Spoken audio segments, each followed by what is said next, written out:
පහුගිය දේශනාවේදී අපි සඳහන් කළේ නිමිත්ත ආවර්ජනය කරන්න ගිහිල්ලා මේ නිමිත්ත නැති කරගත්ත හැටි. නිමිත්ත පටිභාග නිමිත්ත පහළ වුණා. ඒ නිමිත්තම ආවර්ජනය කරන්න ගිහිල්ලා නිමිත්ත හොයාගන්න බැරුව ගියා. ඊට පස්සේ කෙනෙකුට හිත දැවිලි තත්වයටපත් වෙනවා කොහොමද? අනේ කොයිතරම් ලස්සන දෙයක් මන් දැක්කද? භාවනා කරපු අය ඕනතරම් ওই කාරණාව කියනවා. අනේ කොයිතරම් ලස්සන දෙයක් මං දවසක දැක්කද? නමුත් ඒක ආයේ කවදාවත් දැක්කේ නෑ. ආයේ කවදාවත් මට එතෙන්ට යන්න බැරි වුණා. මේක මේ භාවනා කරන අය හුඟක් අය කියන කතාවක්. එක දවසක් නම් පුදුම දෙයක් දැක්කා. නමුත් ආයේ කවදාවත් හම්බුනේ නෑ. ඇයි හම්බුනේ නැත්තේ?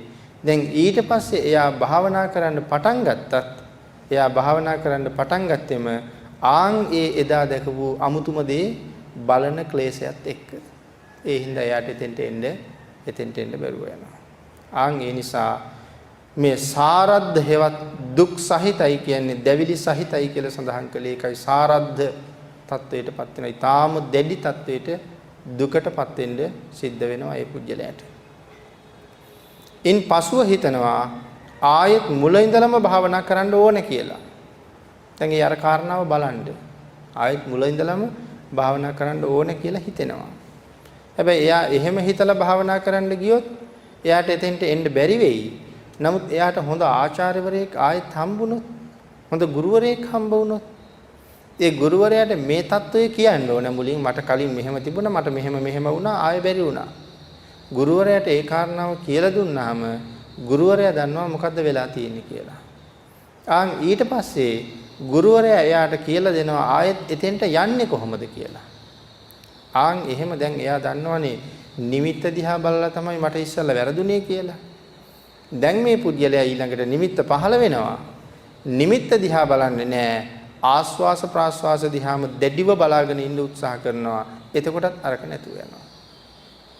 දැන් ආයෙ නිමිත්ත හම්බ වෙනවා. නිමිත්ත හම්බ වුණාට දැන් නිමිත්ත ආවර්ජනය කරන්නේ නැහැ. ආස්වාස ප්‍රාස්වාස දිහා දැඩිව බලාගෙන ඉන්නවා. මට එදා වැරදුනේ ආස්වාස අමතක වෙච්ච හින්දානේ. නෑ අද නිමිත්ත දිහා බලන්නේ ආස්වාස දිහා විතරයි බලන්නේ කියලා හිතිච්ච ගමන් ආයෙත් අරක නැතුව යනවා. එතකොට මෙයාට ආයෙත් දැඩි දුක් සහිත දැවිලි සහිත තත්ත්වයට මෙයාපත් වෙනවා. ඒ නිසා සඳහන් කරනවා කලින් නිමිත්ත දිහා තණ්හාවෙන් බැලුව නිසා නිමිත්ත නැතුව ගියා. දැන් නිමිත්ත බලන්නෙම නැහැ. කියලා හිතලා ආස්වාස දිහා වැඩියෙන් බලනවා. එතකොට නැවතත් නිමිත්ත නැතුව ගිහිල්ලා දැන් ආයෙත් මුලට වැටෙනවා. නිමිත්තත් නැතුව ගියා ආයෙත් මුලට වැටුණා. දැන් ආස්වාස දිහා විතරක් තණ්හාවෙන් බලන්න උත්සාහ කළා නිමිත්ත රැක ගන්න කියලා හිතාගෙන. එහෙම හරියන්නේ නැහැ. එම නිසා කයත් සිතත් දුක් සහිත තත්වයටපත් වෙලා සමාධිය නැතුව යනවා.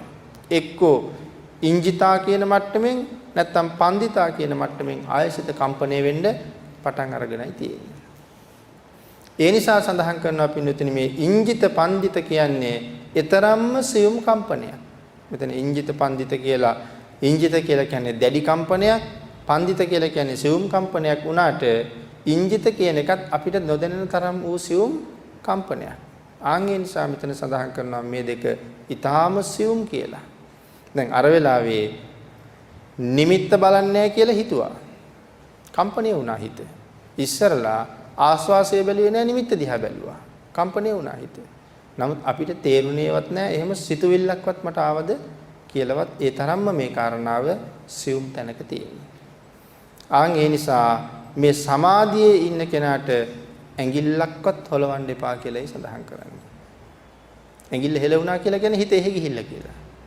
මොකද මේ ශරීරයේ හොලවන්න පුළුවන් නම් රෝම කූපයක්වත් හොලවන්න බෑ හිතක් නැතුව රෝම කූපයක්වත් හොලවන්න බෑ. ඒ කියන්නේ හිත එතෙන්ට ගියා කියලා කියන්නේ හිත මෙතන නෑ. ඒකයි කිව්වේ මේ සමාධියේ ඉන්න කෙනාට ඇඟිල්ලක්වත් හොලවන්න බෑ කියලා.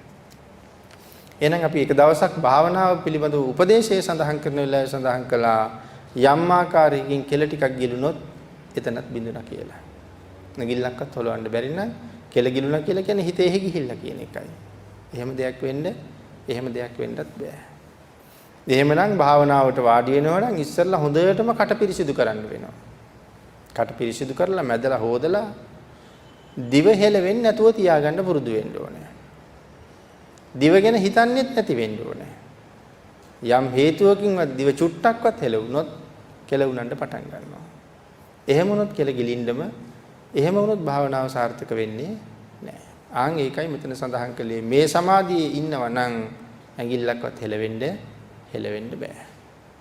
එහෙනම් භාවනා කරන සමහර වෙලාවට භාවනා කර ඉන්න ගමන් ආයෙ කෙලින් වෙලා හැදෙනවා. එහෙම වෙන්න බෑ. සමහර වෙලාවට ඉස්සරහට නැමිලා වැටෙන්න හදනවා ආයෙ කෙලින් වෙනවා. එහෙම වෙන්න බෑ. එහෙමනම් මේ භාවනාවේ සමාධියේ ඉන්නවා නම් එයා හරියට නිකන් මේ අර ලීයක් තිබ්බා වගේ. අපි සමහරලාට කියන්නේ ඉද්ද ගැහුවා වගේ කියලා. ආන් ඒ වගේ කෙලින් තනි ඍජුව මේ පුජ්‍යලයා ඉන්නවා. ආයෙ කිසිම දෙයක් හෙලවෙන ස්වභාවයක් දකින්නේ නැහැ. හෙලවුණා කියලා කියන්නේ සමාධියට එන්නේ නැහැ කියන එකයි. ඊළඟට පින්නතුනේ මේ පටිභාග නිමිත්ත සඳහන් කරනවා ළඟට ඇවිල්ලයි තියෙන්නේ. එතකොට ඔහුගේ හිතට වෙන කිසිම දෙයක් අරමුණු වෙන්නේ නැහැ. දැන් හිත සියුම් වෙලා දැන් කයත් දැනෙන්නේ නැති තත්වයකටපත් වෙලා ඉන්නේ මේ පටිභාග නිමිත්ත ළඟට ඇවිල්ලා තියෙන්නේ. එතකොට ඔහුට වෙන කිසිම දෙයක් අරමුණු වෙන්නේ නැහැ. භාවනාව සම්බන්ධ කරුණු විතරයි ඔහුට අරමුණු වෙන්නේ. භාවනාව සම්බන්ධ කාරණාව විතරක් අරමුණු වෙනවා. මොකද්ද? ආස්වාසයයි ප්‍රාස්වාසයයි. සදාහන් කරනවා. නමුත් කරුණක් තුල කමඨහන තුල නෙමෙයි ඔහු ඉන්නේ. වර්තමානයේත් නෙමෙයි ඔහු ඉන්නේ. එයයි ගැටලුව කියලා. කරුණක් තුලත් නෙමෙයි ඉන්නේ. වර්තමානයේ තුලත් නෙමෙයි ඉන්නේ. සාමාන්‍ය කෙනෙකුට රූප පේනවා, ශබ්ද ඇහෙනවා, ඇඟේ වේදනාවල් දැනෙනවා. ඒ සියල්ලම වෙනවා සාමාන්‍ය කෙනෙකුට. සඳහන් කරනවා මේ පුද්ගලයාට එයින් 90%ක්ම නැති වෙලයි තියෙන්නේ.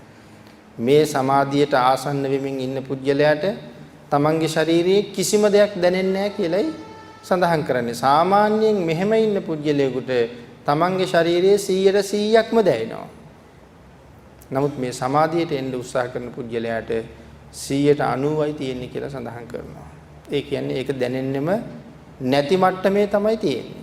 තාම සියුම් මට්ටමක තියෙන්නේ. ඒ නිසා සාමාන්‍ය කෙනෙකුට වඩා සෑහෙන එකඟතාවයක් එයාගේ හිතේ තියෙනවා. හිත එයාට එකඟ වෙලා.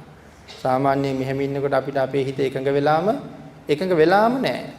ඒ හින්දා අපි අහට හැරෙනවා, මෙහාට හැරෙනවා, අතපය හොලවනවා, බලනවා. හිත එකඟ වෙලා නැහැ. ඉතින් ඒ සාමාන්‍ය තත්ත්වයේ ඉන්නකොට. නමුත් මේ සමාධියට එන පුජ්‍යලයාගේ හිත ඊට වඩා ඊටාම ඉහළ මට්ටමින් එකඟ වෙලා තියෙන නිසා තමයි ඇඟිල්ලක්වත් හොලවන්නේ නැත්තේ. එහෙත් සඳහන් කරනවා මේ බුදුදහමේ කියන ප්‍රථම ධාන මට්ටමේ එකඟතාවයකට එන්න බෑ කියන එකයි කියන්නේ. දැන් මේ පටිභාග නිමිත්ත ඔන්න මෙන්න කියන මට්ටමේ ඉන්නේ. ඒ මට්ටමේ ඉන්න පුද්ගලයාටවත් බුද්ධ ධර්මයේ සඳහන් කරන ප්‍රථම ධානය කියන තැනට එන්න බෑ. ප්‍රථම ධාන මට්ටමට එන්න තරම් ඔහු තවම සුදුස්සෙක් වෙලා නැහැ. ඒ එකඟතාවයට එන්න ඔහුට තාම බෑ. එහෙනම් ප්‍රථම ධාන සුවය කියලා නෙමෙයි සඳහන් කරන්නේ. ප්‍රථම ධාන සුවය. ඒක පටිභාග නිමිත්තට වඩා කොයිතරම් සුවදායක වෙනව ඇද්ද? මොනතරම් විචිත්‍ර වෙනව ඇද්ද? අපේ බුදුරජාණන් වහන්සේ ওই කාරණාව මාගන්ධිය සූත්‍රයේ මාගන්ධිය බමුණට පැහැදිලි කළා. බ්‍රාහ්මණය මේ ගිහි ගෙදරින් පිට වෙලා ගියපු මට විවේකයෙන් උපන්න ධාන සුවය හම්බ වුණා.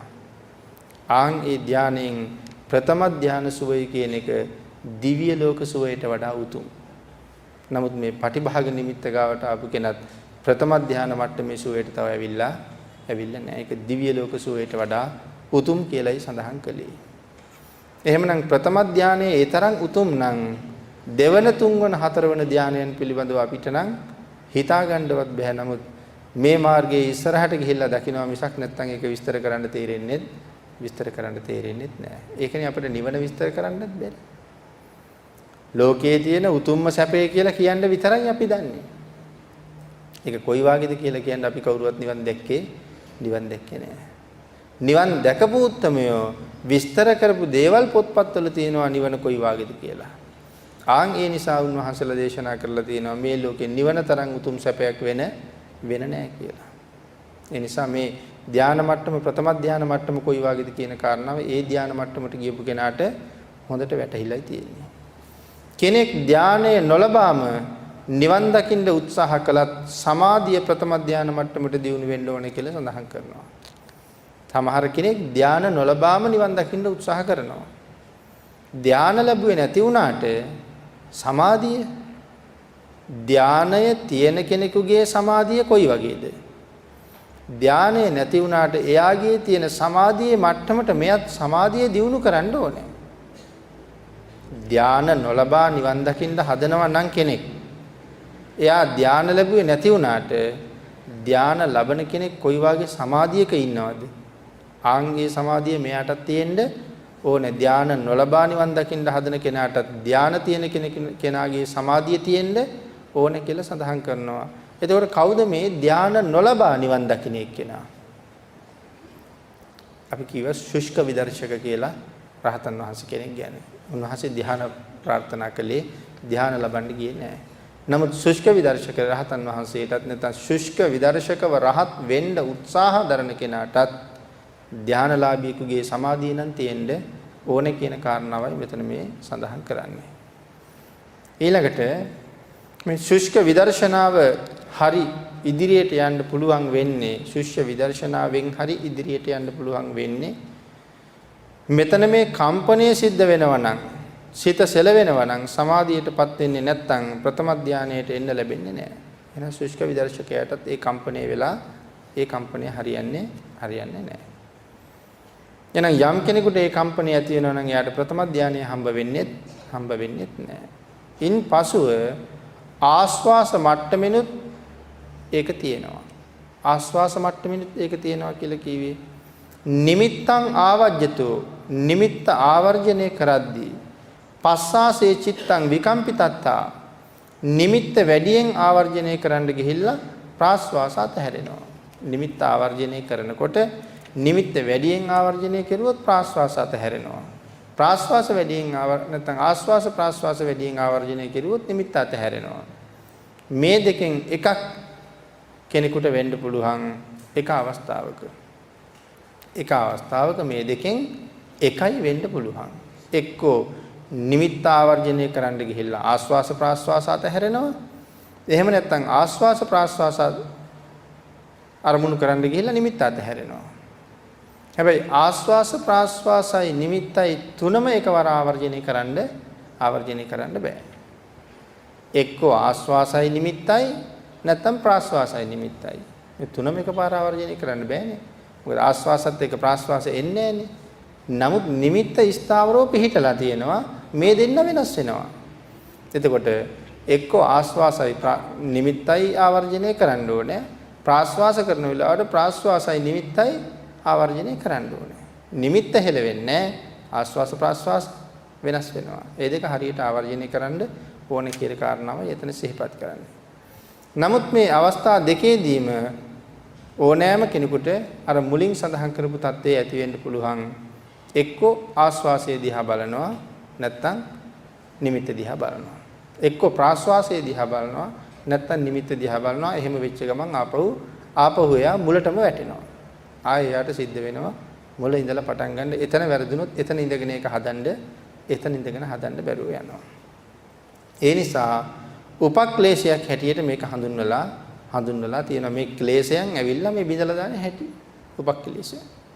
ආස්වාසයේ කොයිතරම් ආස්වාද ජනකද හොඳින් වැටහෙනවද කියන කාරණාව නිසා ආස්වාසයේ කොයිතරම් ආස්වාස ජනකද ආස්වාද ජනකද කියන කාරණාව හිතන්න ගියොත් ඒ කියන්නේ හොඳට හුස්ම රැල්ලක් හොඳට ආස්වාස කරන්න පුළුවන් වුණා. ඊට පස්සේ ඒක කොයිතරම් සුවදායකද කියන එකේ ඇලිලා ඉන්නවා දන්නේම නැහැ ප්‍රාස්වාස වෙනවා. ඒ කියන්නේ ඕම් ප්‍රාස්වාසයේ හිත පිහිටවන්න බැරුව ගියා ආස්වාසයේ ඇලිලා හිටියා. මොකද ඒකෙන් හොඳ සුවයක් දැනුණා. එතන නතර වෙච්ච ගමන් මන් දන්නේම නැතුව ප්‍රාස්වාස වෙලා ඉවරයි. දැන් එතකොට මේ ආස්වාස ප්‍රාස්වාස කියන කාරණාව හැබෑවටම අපි නොදැනම සිද්ධ වෙනවනේ. දැන් මෙතන වාඩි වෙලා ආස්වාස ප්‍රාස්වාස ගැනම අපි සාකච්ඡා කළාට වාඩි වෙච්ච තැන ඉඳලා අපි හුස්ම ගන්න හැටි අපිවත් දන්නේ නැනේ. එහෙනම් මෙතන කියන්නේ ආන්ගේ ආස්වාසේ ප්‍රාස්වාසයේ දිහා සිහියෙන් බලන්න ඉන්න කියලා.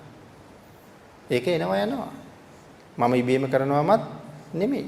එනවා යනවා. නමුත් එතන හිතක් තියෙනවා.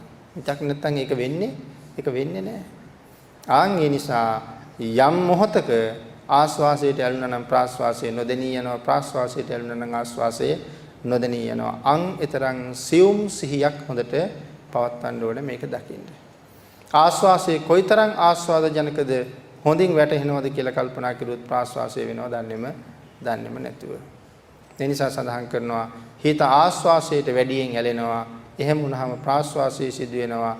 ඒ වෙලාව ආස්වාසය ගැන ඇලිලා ඉන්නේ. ආස්වාසය ගැන ඇලිලා ඉන්නකොට ප්‍රාස්වාස වෙනවා තේරෙන්නේ නැහැ. මෙයත් හිත අතීතයට යෑමේ තවත් ක්‍රමයක්. දැන් ආස්වාසයට ඇලිලා හිටියා කියලා කියන්නේ හිත අතීතයට ගියා කියන එකනේ. ඒක අතීතයට යෑමේ තවත් එක ක්‍රමයක් හැටියට සඳහන් කරනවා. ඒ කර්ණනොත් කයත් සිතත් දෙකම දැවිලි සහිත දුක් සහිත කම්පණය වීමකට ලක් වෙනවා කියලා සඳහන් කරනවා. ආස්වාසං ආවජ්‍යතෝ ආස්වාසේ චිත්තං විකම්පිතත්තා. ආස්වාසය ගැන වැඩියෙන් හිතන ප්‍රාස්වාසය ගැන වැඩියෙන් හිතන ආස්වාසය අතහැරලා දානවා. දැන් ඉස්සරලා ආස්වාසයට ඇලුනා දැන් ප්‍රාස්වාසයට ඇලිලා තියෙනවා. එතකොට දන්නේම නැතුව ආස්වාසයට ඇලෙන්නේ නැතුව යනවා. ආස්වාස වෙනවා දන්නේම නැහැ. එතකොට එතනත් ආපහු කම්පණය වෙන්න පටන් ගන්නවා.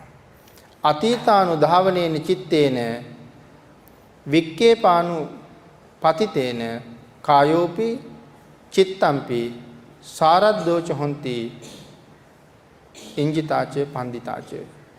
අතීතය ආවර්ජනය කරන පුද්ගලයා අතීතය ආවර්ජනය කරනවා නම් මේ කීවට වඩා ඕන තරම් ක්‍රමවලින් අතීතය ආවර්ජනය කරන්න පුළුවන් කියන කාරණාවයි කියන්න හදන්නේ. කොයිතරම් දේවල් අතීතය ආවර්ජනය කරන්න පුළුවන්ද? මොහොතකට කලින් කරපු දේවල්, ඊයේ කරපු දේවල්, පෙරේද කරපු දේවල්, මේ ආදි වශයෙන් කරපු වැඩ මතක් කරන්න පුළුවන්. එහෙනම් ඊයේ පෙරේද පළමුදා ගිය අවුරුද්දේ ඊට ඉස්සෙල්ලා අවුරුද්දේ පුංචි කාලේ කරපු බොහෝ දේවල් හිතන්න පුළුවන්. අතීතේ ආවර්ජනය කිරීමේ තවත් ක්‍රම ආදී බොහෝ ක්‍රමවලට අතීතය ආවර්ජනය කරන්න පුළුවන්. ඒ නිසා සඳහන් කරනවා පෙර දේවලුත් පුළුවන්. එහෙම නැත්නම් ළඟම තියෙන දේවලුත් මතක් කරන්න පුළුවන්. පෙර දේවලුත් පුළුවන්. අතීතයට ඕන තරම් පෙර යන්න පුළුවන්. අතීතයට ළඟ තියෙන දේවල් කියලා කියහම මේ ආස්වාසයේ දිහා බලාගෙන හිටියා ප්‍රාස්වාසයේ බලන්න බැරි වුණා. මොහතක කාරණාව. එහෙම වෙන්නත් පුළුවන්. අතීතය ආවර්ජනය කරමින් හිත යනවා. ඒකයි ළඟ තියෙන දේවල් බලන්න පුළුවන් කියලා කිව්වේ. ඒ කොයිකත් අතීතයේ අනුව සිත දිවවීමයි. එහෙම වුණොත් හිත විසිරෙනවා. ඈතට අතීතයේ දිහා බැලුවත් මේ අපි මුලින් සඳහන් කළානේ මේ කියනකොට ඒකත් අතීතයේ කියලා.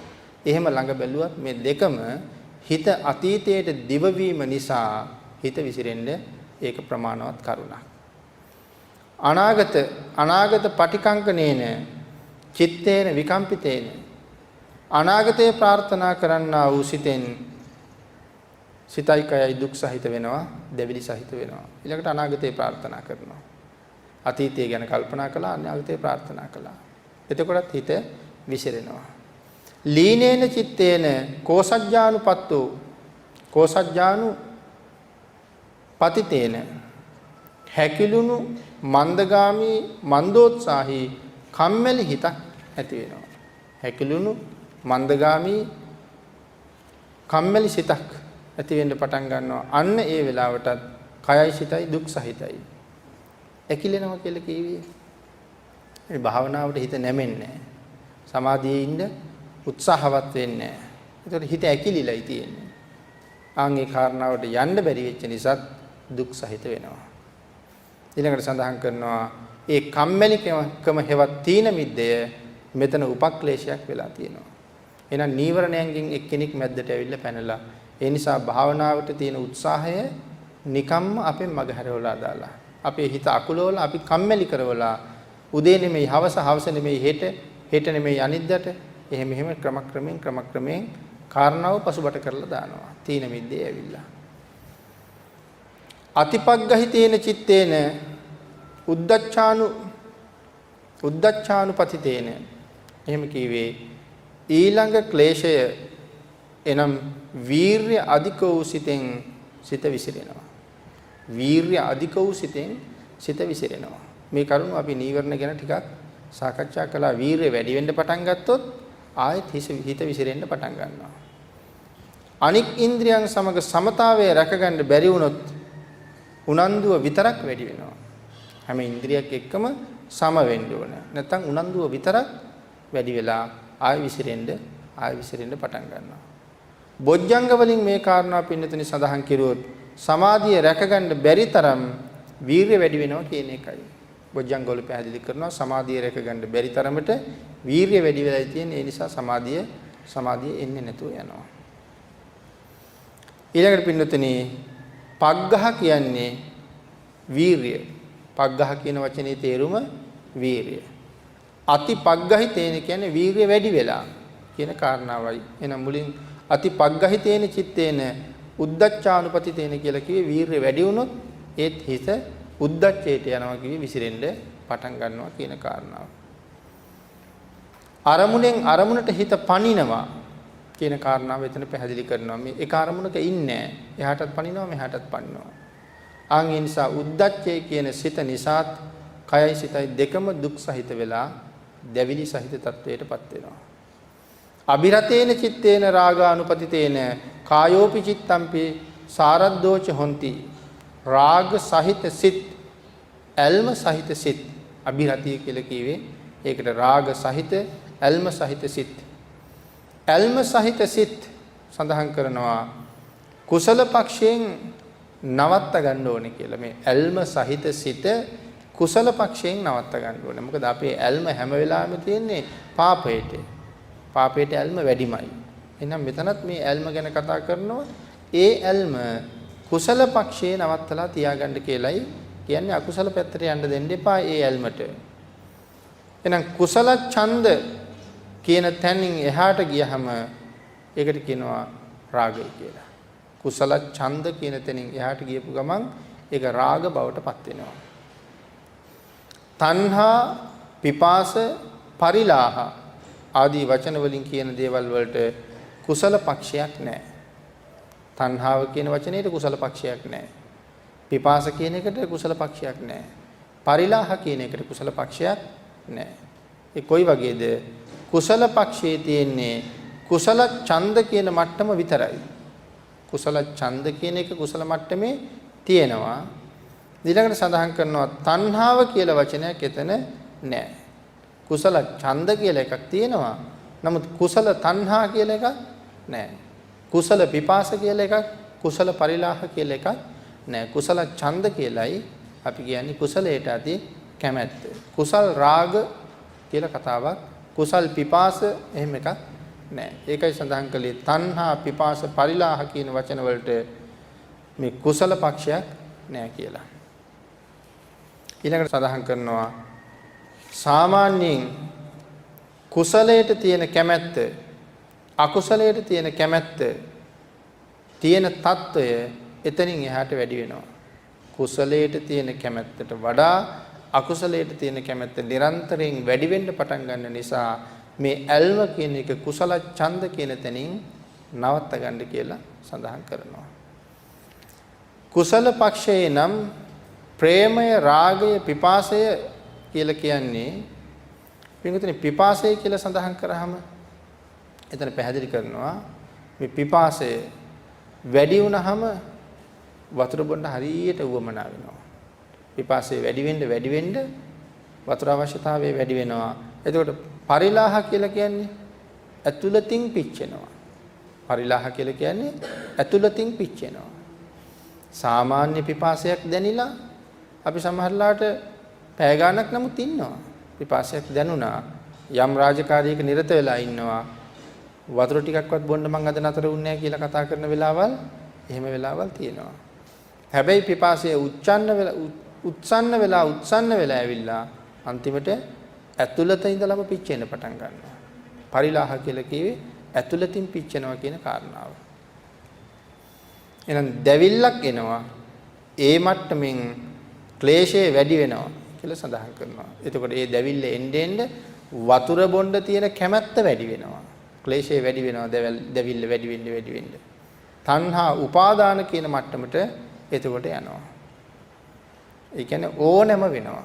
තණ්හාව දැන් යනවා. තණ්හාව වතුර බොන්න තණ්හාවක් තිබුණා. දැන් ඇතුළතින් පිච්චෙනවා. ඒ නිසා වතුර ඕනෑමයි. එතකොට උපාදාන කියන මට්ටමට යනවා. ඉතින් මෙතන ඊළඟට සඳහන් කරනවා උපාදාන කියන මට්ටමට ආවොත් නැවත උපදිනවාමයි කියලා. ඒ කතා කරන්නේ සංසාර ගැන කාරණාවක්. තණ්හා උපාදාන. තණ්හාව වැඩි වෙච්චාම උපාදාන වෙනවා, අල්ල ගන්නවා. ඒතර උපාදාන වුණාට පස්සේ භවයක් සකස් වෙනවා. එහෙනම් තණ්හාව නැත්නම් උපාදාන කියන මට්ටමට આવොත් නැවත භවයක් හැදෙනවාමයි, නැවත උපදිනවාමයි කියලා සඳහන් කරනවා. කොහොමද පින්නතුනි මේ තණ්හාව කියන මට්ටමින් බොහෝ විට නවතින්නේ නැහැ. උපාදාන කියන මට්ටමට යනවාමයි.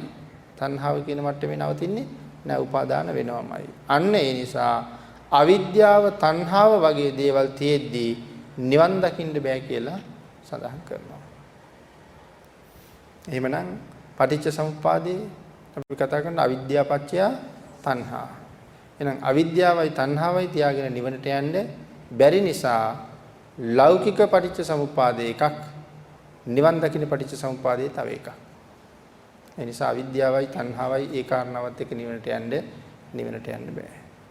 මේ භාවනාව කරද්දිත් ඒ සඳහා කැමැත්තක් උපදවා ගැනීම පාලනය කරගන්න ඕන නිසා භාවනාව කරද්දිත් ඒ සඳහා උපදින දැඩි කැමැත්ත පාලනය කරගන්න ඕන නිසා තෘෂ්ණා පැත්තට යන්නේ නැති වෙන්නත් ඕන නිසා ගොඩක්ම ඇලුනොත් එයත් නැවත උපක්ලේශයක් බවට පත් වෙනවා. භාවනා කරන පැත්තටත් දැඩිවම ඇලෙන්න ගියොත් ඒක ආපහු උපක්ලේශයක් බවට පත් වෙනවා. ඒ හින්දා තෘෂ්ණා පැත්තටත් මේ උනන්දුව නොයන්න ඕනේ. භාවනා කරන්න උනන්දු වෙන්නම ඕනේ. හැබැයි ඒක තෘෂ්ණා පැත්තට යන්නේ නැති වෙන්නත් ඕනේ. ආන් ඒකයි මෙතන මුලින් සඳහන් කළේ යම් හේකින් ඇලුනොත් ඒක ක්‍රමක්‍රමයෙන් උපාදාන මට්ටමට යනවා. නමුත් අපි උපාදානයට නොයා කුසල ඡන්ද කියන තැනින් නවත්ත ගන්න ඕනේ. ඊළඟට සඳහන් කරනවා අබිරතේන චිත්තේන රාගානුපතිතේන. ගොඩාක් ඉදිරියට නැමෙනවා. එහෙම කිව්වේ ඇල්ම වැඩි වෙනවා. ගොඩාක් ඉදිරියට නැමෙනවා කිව්වේ ඇල්ම වැඩි වෙනවා. අපනතේන චිත්තේන ව්‍යාපාදානුපතිතේන. භාවනාවෙන් අහකට හිත යනවා. භාවනාවට අකමැති වීම නිසා. යම් කෙනෙක් අකමැත්තෙන් භාවනා කරන්න ගියොත් හිත අහකටම යන්න පටන් ගන්නවා. එතකොට භාවනාව සාර්ථක වෙන්නේ නැතුව යනවා. මේ දෙකම උපක්ලේශ දෙකක් හැටියට දේශනා කරනවා. මොකක්ද උපක්ලේශ දෙකක්? එකක් සිත භාවනාවෙන් අහකට යනවා. අනික සිත ඕනෑවට වඩා උපාදාන මට්ටමටම ඇලෙන්න පටන් ගන්නවා. එහෙම වුණොත් ඒ කරුණු දෙකමත් උපක්ලේශ මට්ටමටපත් වෙනවා. කයයි සිතයි දෙකම දුක් සහිත දැවිලි සහිත තත්වයටපත් වෙලා සුළු වශයෙන් හෝ මන්ද වශයෙන් හෝ කම්පණය කරන තත්වයටපත් වෙනවා මේ උපක්ලේශය නිසා. ආනාපානසති යස්ස පරිපුන්නා අභාවිතා කායෝපි ඉංජිතෝ හොಂತಿ චිත්තම්පි හෝති ඉංජිතං. යමෙකුට ආනාපාන සතිය පරිපූර්ණව වැඩිලා නැත්නම් ඔහුගේ කයත් සිතත් ඉංජිත මට්ටමින් කම්පණය වෙනවා. ආනාපාන සතිය යමෙකුට හරියටම වැඩිලා නැත්නම් ඔහුගේ කයයි සිතයි දෙකම බලවත් විදිහට කම්පණය වෙනවා. ඉංජිත තත්වයටපත් වෙනවා කියලා කියේ බලවත් ලෙස කම්පණය වෙනවා. මොකද භාවනාව වැඩිලා නැහැ. භාවනාව වැඩිලා නැති නිසා අරමුණට යන්න ගියාට වේගෙන් විසිරෙන්න පටන් ගන්නවා. ඉංජිත තත්වයටපත් වෙනවා. කායෝපි පණ්ඩිතෝ හෝති චිත්තම්පි හෝති පණ්ඩිතං. කයත් පණ්ඩිත මට්ටමින් හෝ කම්පණය වෙනවා. සිතත් එලෙසම කම්පණය වෙනවා.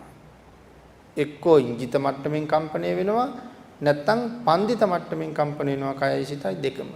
ඉංජිත මට්ටමින් කියලා කිව්වේ දැඩිව කම්පණය වෙනවා. පන්දිත මට්ටමින් කිව්වේ සාමාන්‍යයෙන් සුළු වශයෙන් කම්පණය වෙනවා. ආනාපාන සතියස්ස පරිපූර්ණා ස්වභාවිතා යමෙකුට ආනාපාන සතිය පරිපූර්ණව හොඳින් වැඩිලා නම් තියෙන්නේ ඔහුගේ කයත් සිතත් අනින්ජිත වෙනවා. යමෙකුට හොඳට ආනාපාන සතිය වැඩිලා තියෙනවා නම් සිත කය දෙකම අනින්ජිත වෙනවා. අනින්ජිත වෙනවා කියලා කියන්නේ කම්පණය වෙන්නේ නැතුව යනවා. ඉන්ජිත කීවේ කම්පණය වීම, අනින්ජිත කීවේ කම්පණය වෙන්නේ නැතුව යනවා. එහෙම කීවේ ඉන්ජිත මට්ටමින් කම්පණය වෙන්නේ නැහැ, පන්දිත මට්ටමින් කම්පණය වෙන්නේ නැහැ කියන කාරණාවයි. සුළුවෙන් හෝ දැඩිව හෝ කම්පණය වෙන්නේ හොඳට භාවනාව වැඩිලා තියෙනවා නම්. ආන් එහෙම කම්පණය නොවන කෙනාට සමාධිය හොඳින් ඉක්මනට ලැබෙන්න පටන් ගන්නවා. ඉමේහිච පන නීවරණේහි විසුද්ධ චිත්තස්ස මෙන්න මේ නීවරණයන්ගෙන් පිරිසිදු වූ සිත් ඇති පුද්ගලයා සෝලස වත්තුකං ආනාපාන සති සමාධින් භාවේතු කර්මස්ථාන 16කින් යුතු ආනාපාන සති සමාධිය භාවනාව වඩද්දී මේ සිතයි කයයි දෙකම කම්පණය නොවන පුද්ගලයා මේ සෝලස වත්තුක ආනාපාන සති සමාධිය භාවනාවට වඩද්දී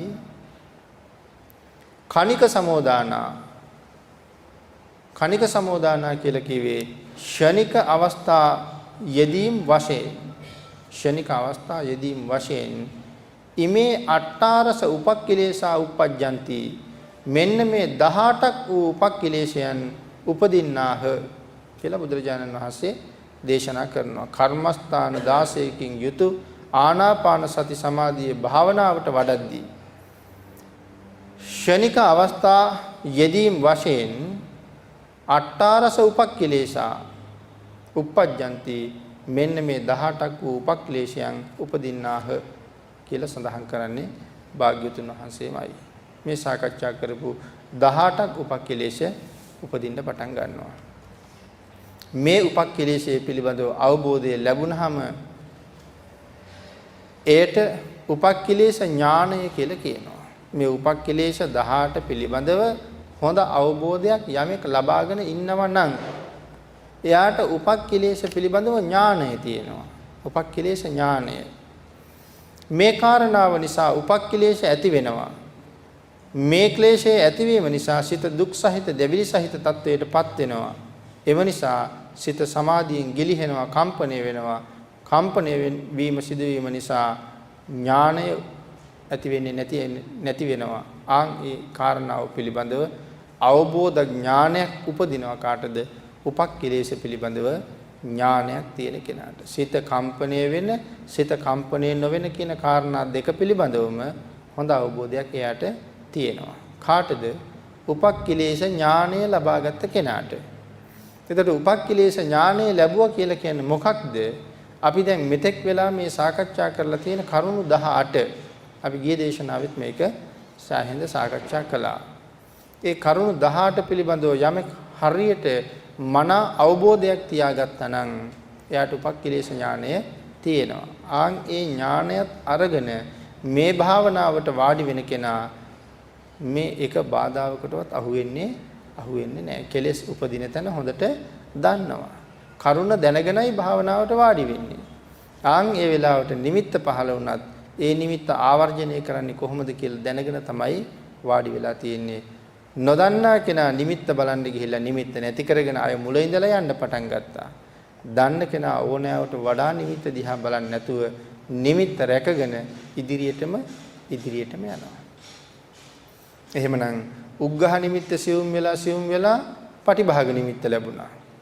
එහෙමනම් පටිභාග නිමිත්ත හොඳට අවබෝධ කරගත්ත කෙනා ඒක සියුම් කරගෙන යනකොට එයාට අර්පණා කියන මට්ටම් වලට එන්න අපහසු නැතුව යනවා. ඉතින් එතෙන්ට එන්න මේ උපක්ඛිලේශ ටික පිළිබඳව හොඳ අවබෝධයක් ලබලා තියෙන්න ඕනේ භාවනාවේදී. ඒ එන තැනට සතුරා එන තැනට පහර දෙන්න ආයුධය තියෙන්න ඕනේ. එතකොට බය නැතුව ඉස්සරහට යන්න පුළුවන්. අන්න එවැනි ඥාන 18ක් පිළිබඳව තමයි මේ උපක්ඛිලේශ ඥාන නිර්දේශයේදී සාකච්ඡා කරන්නට යෙදුනේ. මේ උපක්ඛිලේශ ඥාන නිර්දේශයේ තුල මේ උපක්ඛිලේශ ඥානය ලබන්න අවශ්‍ය කාරණා 18ම අපි සාකච්ඡා කරන්නට යෙදුණා. ඒ කරුණු භාග්‍යතුන් වහන්සේම මන අනුකම්පාවෙන් පැහැදිලි කරලා තියෙන කරුණු. ඒ 18 අවබෝධ කරගන්න එක භාවනාව වඩන ඔබට විශාල ප්‍රයෝජනයක්. ඉස්සරහට යන්න නම්. එතකොට භාවනාවේ යෙදෙන යෝගාවචරයට මේ කාරණා 18 පිළිබඳව හොඳ අවබෝධයක් තිබිය යුතුමයි කියලා දේශනා කරනවා. එහෙම නැත්නම් මේ උපක්ඛලේශ වලට තමන්ව හසු වෙනවා. ඒ උපක්ඛලේශ නොදැනම අපිව හසු කර ගන්නවා. ඒ නිසා ඒ ප්‍රවණතාවයෙන් මිදෙන්න උපක්ඛලේශයට යට නොවෙන්න කටයුතු කරගන්න කියලා දේශනා කරනවා. කුසල් අකුසල් නොදන්න නිසා කුසල් කියලා හිතාගෙන අකුසලුත් කරනවා. මේකට උදාහරණයක් පැහැදිලි කරනවා. යම් කෙනෙක් කුසලය මොකද්ද අකුසලය මොකද්ද කියලා හරියට දන්නේ නැහැ. ඒ පුද්ගලයා කුසල් කියලා හිතාගෙන අකුසලුත් කරනවා. කුසල් දන්නේ නැත්නම් කුසල් කියලා හිතා අකුසලුත් කරනවා. අපි කියමුකෝ සතෙක් මැරිලා ඉන්න සතෙක් වාහනයකට හැප්පිලා පාරයිනේ. එයා විඳින දුක පුදුමාකාර වේදනාවක්. අතපය ඔක්කොම කුඩු වෙලා සමහරලාට මස් ඉරිලා විශාල තුවාල බඩවැල් එළියට ඇවිල්ලා නමුත් මැරිලා නැහැ. අප්‍රමාණ දුකක සමහරලාට සත්තු ඇවිල්ලා පැත්තකින් කනවා. මෙයත් තව ජීවත් වෙනවා. කෙනෙකුට හිතෙන්න පුළුවන් අනේ මේක දැන් කොහොමත් මැරෙනවා. ඒ හින්දා මරලා දැම්මොත් මේ විඳින වේදනාවෙන් නිදහස්. ඒකෙන් මට පිනක් හම්බෙයි. මේ වේදනාවෙන් නිදහස් කරපු නිසා මට පිනක් හම්බ වෙයි. නමුත් මැරුවොත් පිනක් නෙමෙයි හම්බ වෙන්නේ ප්‍රාණඝාත අකුසලයේම තමයි. එහෙමනම් පව් පින් ගැන හරියට දන්නේ නැති නිසා පින්කම් කියලා හිතාගෙන පවුත් කරනවා. ඒ කාරණාවයි මෙතන මේ පැහැදිලි කරන්න හදන්නේ. ඒ වගේ තමයි කර්මස්ථානයේ නොදන්නා කෙනා භාවනා කරනවා කියලා හිතාගෙන කෙලස් අතරමං වෙනවා. පව්පින් නොදැනගත්තා වගේ භාවනාව ගැන නොදැනගත්තා කෙනා හිතන්නේ භාවනා කරනවා කියලා. නමුත් කෙලස් අතරමං වෙලයි ඉන්නේ. ඒකෙන් මිදෙන්න මේ උපක්ඛලේශ ඥාන 18 පිළිබඳව හොඳ අවබෝධයක් ලබන්න කියලාම දේශනා කරලා තියෙනවා. ඒ නිසා උපක්ඛලේශ 16ක් ඇති වෙන විදිහ ඒට හේතුව සහ එයින් මිදෙන ක්‍රමය හරියටම අවබෝධ කරගන්න කියලා පැහැදිලි කළා. ඒ අවබෝධයට කියන්නේ උපක්ඛලේශ ඥානය කියලා. අට කතාවේ පින්නතුනේ මේ පැහැදිලි කරලා තියෙනවා. එත්තාවතා දීහි චට්ටේහි අට්ඨාරස උපක්ඛලේශා නිසීදිත්වා. මෙපමණකින් උපක්ඛලේශ 6 ඒවා 3කින් 18ක් උපක්ඛලේශ නිර්දේශ කරලා තියෙනවා. මෙපමණකින් උපක්ඛලේශ 6 ඒවා 3කින් ඒ කියන්නේ 18ක් නිර්දේශ කරලා තියෙනවා. මේ උපක්ඛලේශයන් සමාධියට විරුද්ධ බව සාධනය කිරීම නිසා ඇතිවෙන ආදීනවය අයහපත් ඵල විපාක පෙන්වමින්මයි මේ නිර්දේශය කරලා තියෙන්නේ.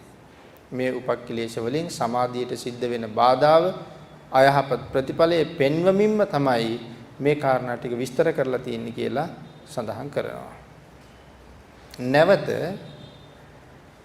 අස්සාසාදී මජ්ජ පරියෝසානං ආදි වශයෙන් මේ දේශනාව නැවත පටන් ගන්න කියලා පටිසම්භිදා මග්ගපාළි අට කතාවේ නැවත දේශනා කරමින් නැවත පැහැදිලි කිරීම ආරම්භ කරනවා. කයත් සිතත් සාරද්ධ භාවයටපත් වෙනවා. කායෝපි චිත්තම්පි සාරද්ධාච හොಂತಿ.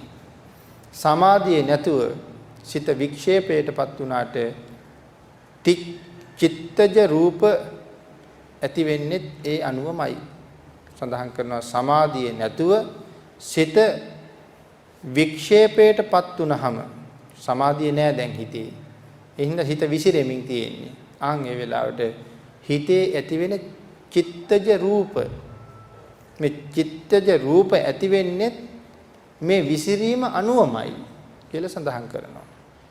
එහෙනම් සඳහන් කරනවා මේ අපේ ඇඟේ ඇතිවෙන රූප චිත්තජ රූප ඇඟේ ඇතිවෙන රූප චිත්තජ රූප තවත් තියෙනවා රූප වගයක් ඒවට කියනවා කර්මජ රූප කියලා.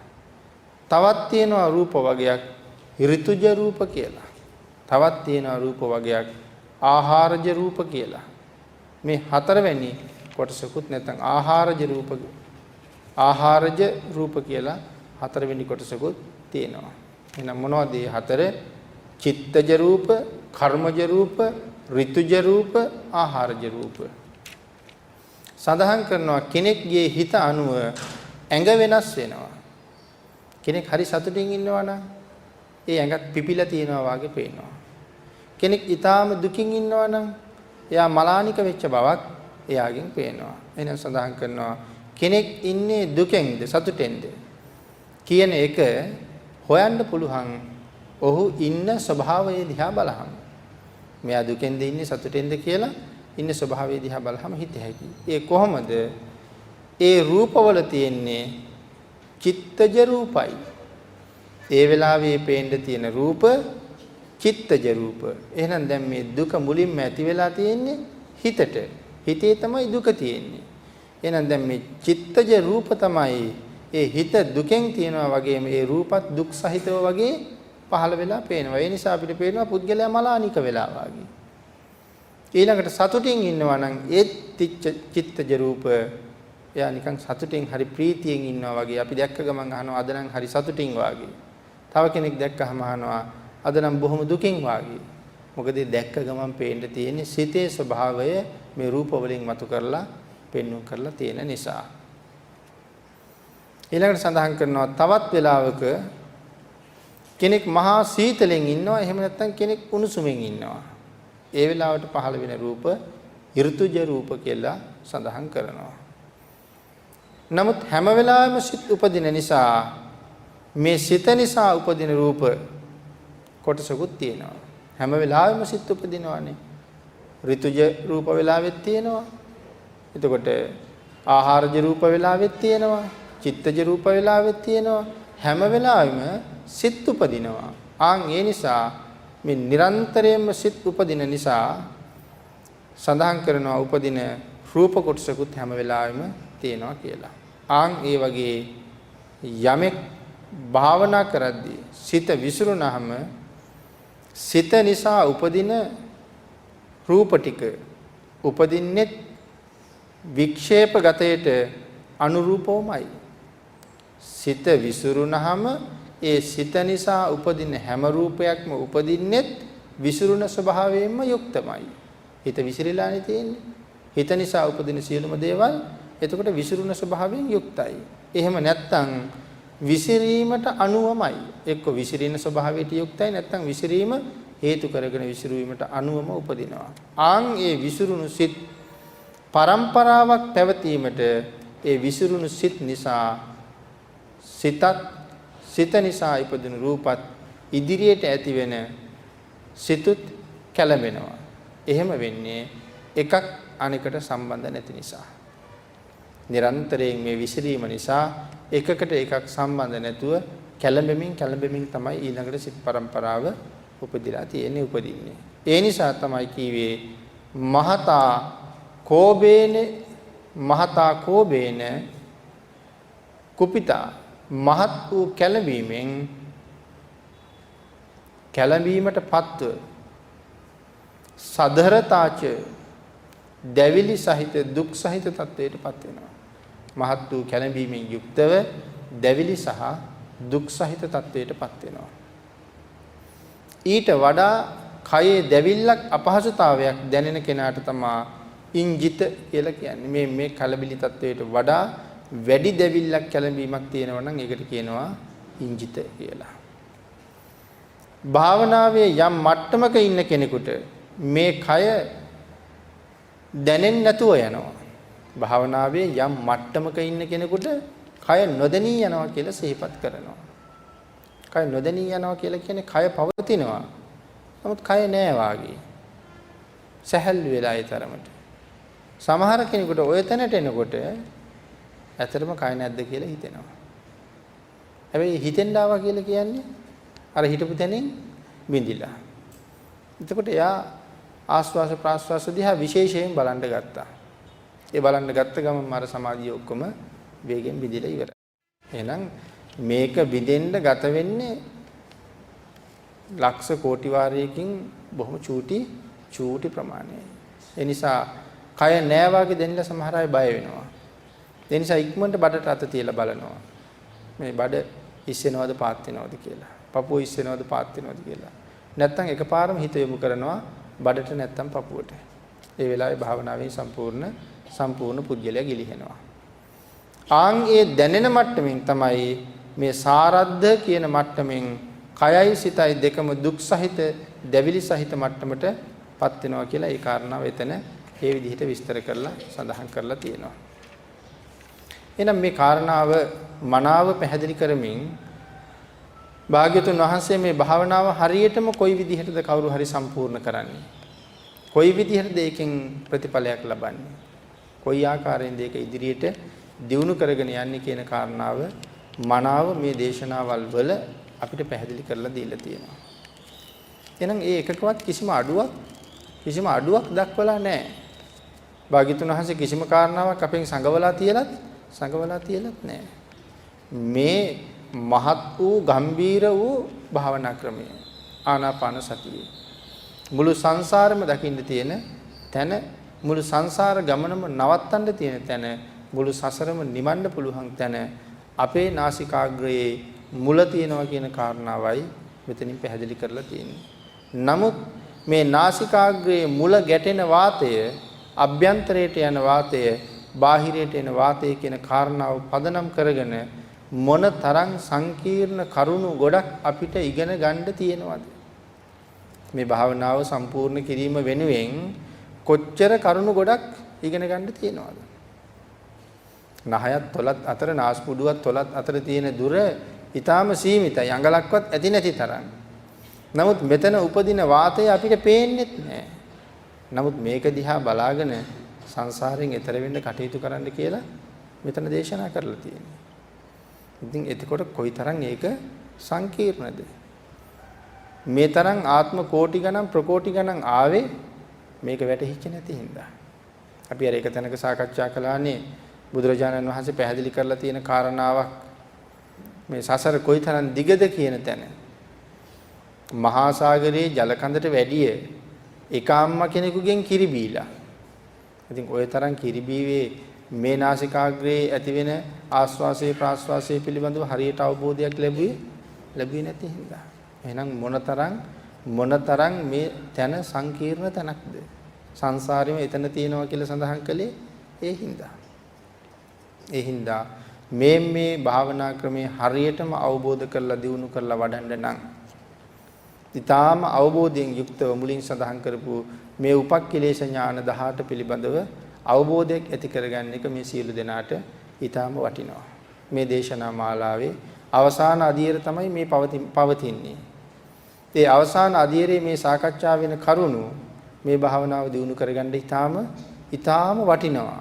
යමෙක් ආනාපාන සතිය දිගින් දිගට ප්‍රගුණ කරන්න උත්සාහ කරනවා නම් මේ උපක්ඛිලේශ ඥාන 18 හොඳට අවබෝධ කරගන්න ඕනේ. උපක්ඛිලේශ 18 අවබෝධ කරගත්ත කෙනාට තමයි උපක්ඛිලේශ ඥානය පහළ වුණා කියලා කියන්නේ.